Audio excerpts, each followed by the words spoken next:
सभी भाइयों को मेरा नमस्कार और जय श्री राम। फिर से हाजिर हूँ आपके सामने एक नई खबर के साथ। एल्विस यादव का एक मामला सेक्टर 113 नोएडा से इन्हें गिरफ्तार किया गया था, जहाँ सांप के जहर के मामले में जिस नशा का प्रयोग करते थे उसके मामले में एक नई चीज़ सामने आ रही है, जहाँ एल्विस यादव से जब पूछताछ की गई थी, जो कि 14 दिन की न्यायिक हिरासत में थे, तो उन्होंने इस चीज़ को कबूल किया था कि उन्होंने जहर मंगाया था रेव पार्टी में। मगर उनके पिताजी ने इस बात को पूरी तरीके से नकार दिया था और कहा था कि उनके बेटे ने ऐसा कोई भी काम नहीं किया है। यहाँ तक की बात ये भी सामने आई, सूत्रों से पता चला है कि उनके पिताजी ने एल्विस से ये भी कहा कि अगर आपने कोई जुर्म किया है तो उसे कबूल कर लें। लेकिन जवाब में एल्विस यादव ने अपने पिता से ये बोला कि जब मैंने कोई जुर्म किया ही नहीं तो मैं उसे कैसे कबूल कर लूँगा। माता सुषमा यादव और पिताजी राम अवतार यादव का बुरा हाल है। बताया जा रहा है माता जी ने 3 दिन से एक भी निवाला नहीं खाया है। बयानबाजी प्रेस कॉन्फ्रेंस में होती रही है। उनके माता पिता से जब प्रेस कॉन्फ्रेंस ने बात की है तो बहुत सारे बयान सामने नज़र आए हैं। कुछ भी उनके पिताजी ने कहा कि दुनिया चाहे कुछ भी कहे मगर उनका बेटा 1000% निर्दोष है, उसे फंसाया गया है। और उन्होंने ये बोला कि अगर उनका बेटा गलत है मैं अपने बेटे के लिए चौराहे पर अपना गला भी कटवा सकता हूँ। जहाँ लाइफस्टाइल की बात की, जब एल्विस यादव की लाइफस्टाइल के बारे में बात की गई, वहीं माता पिता ने यूट्यूबर की लाइफस्टाइल पर भी एक बात कही। उन्होंने कहा कि मेरे बेटे के पास सिर्फ 2 गाड़ियाँ हैं, एक तो फॉर्च्यूनर और दूसरी वैगनआर।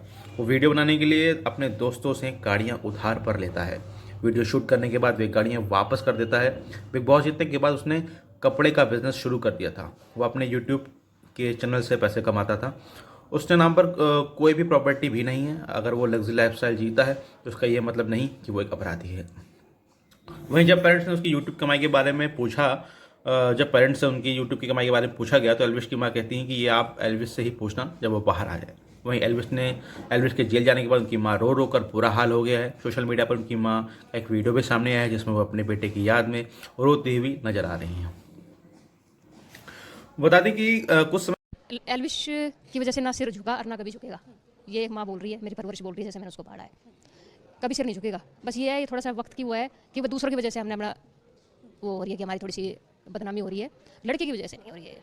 ये साजिश के तहत उसको फंसाया गया है कि क्या कर रहे हैं क्या नहीं कर रहे हैं। हमारा बेटा बिल्कुल बेकसूर है। पहले खबर आई थी कि एल्विस यादव ने गुड़गांव में ही 14 करोड़ का घर खरीदा था। वहीं उनका एक घर, एक फ्लैट जिन्होंने बताया था कि दुबई में भी उन्होंने 8 करोड़ की कीमत में एक घर खरीदा था। कई सारी बेनामी संपत्तियों के बारे में उन्होंने बताया था। कई सारी नई गाड़ियों का जखीरा वो रोज सामने लाते थे, कभी मर्सिडीज़, कभी पोर्शा, तरह बेतरह की गाड़ियाँ वो सामने लाते थे। जहाँ उनके माता पिता ने ये साफ बोल दिया है कि उनके पास कोई भी ऐसी लग्जरी गाड़ी नहीं है, वो सभी गाड़ियों को उधार पर लेते थे। क्या क्लियर बात है, क्या स्पष्ट बात है, क्या सच है, ये जब एल्विस बाहर आएंगे तभी उनके यूट्यूबर फैंस, उनके सब्सक्राइबर्स को पता लगेगा। क्या वो उन्हें एक अंधेरे में रख रहे थे? क्या उन्हें वो स्पष्ट बात नहीं बता रहे थे? क्या वो सिर्फ फेम कमाने के लिए था?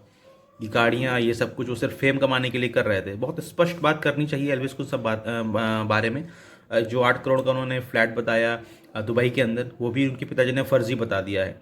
तो किस तरह की बात करते हैं आजकल के युवा, इस बारे में बहुत ही स्पष्ट रूप से देखने वाला है। अभी तो वो न्यायिक हिरासत में, 14 डेज़ की न्यायिक हिरासत में है।